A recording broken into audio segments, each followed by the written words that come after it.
DXDC Tatak RMN. Isyu, kulog kabildo, sa straight na to the point. Good morning, salamat sa paghatag ug panahon sa DXD Sherman Davao.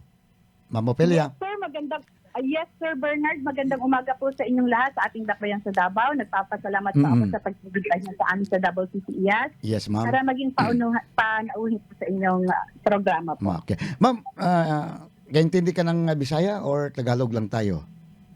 Okay lang po ba? Saksak-singnago lang tayo. Ay, kasi salamat. Tagalog po kasi ako. Pero makaintindi po ako ng Ng Bisaya. Bisaya na. Nakasalita din naman po ako kahit pa paano ng Bisaya po. Ma'am, maki-update lang tayo, ma'am, sa mga kaso na hinahawakan ngayon as far as SIAS is concerned sa ating mga kapulisan. Papa.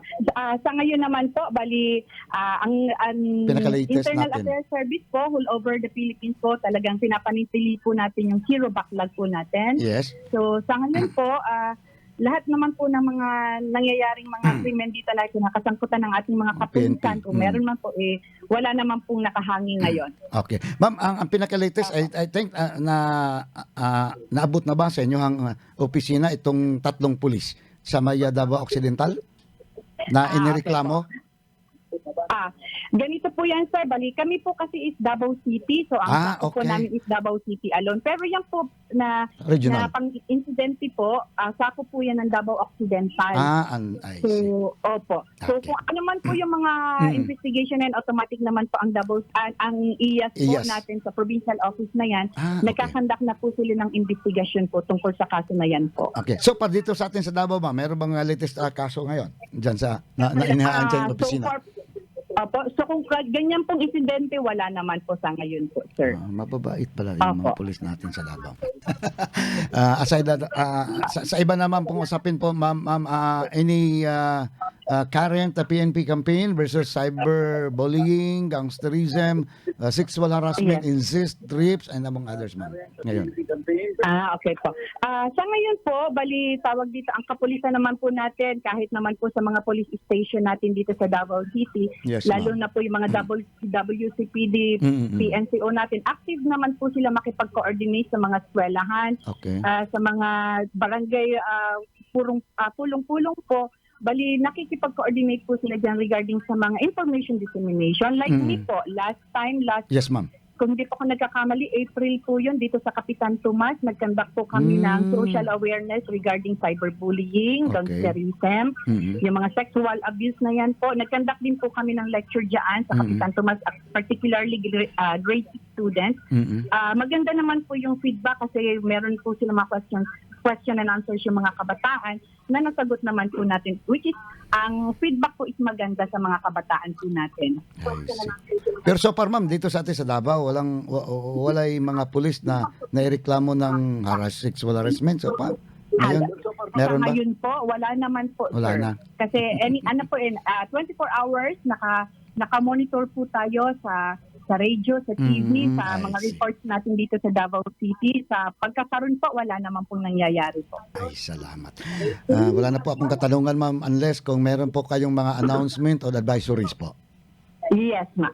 Yes, sir. Sa amin naman po ngayon, pinapaalam lang po natin sa ating katauhan dito sa Davao City Yes, ma'am. na ang Davao City po, meron pong, may ginawa po kasi ang National IAS na mag-establish ng isang IAS desk po Okay. na pinatupad last March 2022 na lahat po ng police station from Station 1, Santa Yes. Ana Police Station hanggang Police Station 20, yung Los Amigos at lahat po ng mga police station natin all over the Philippines, meron po yung IAS desk. Okay. Kumbaga po, doon pwedeng lumapit po yung mga biktima ng mga pang-abuso ng ating mga kapulisan. So kung saan nasasakupan sila po.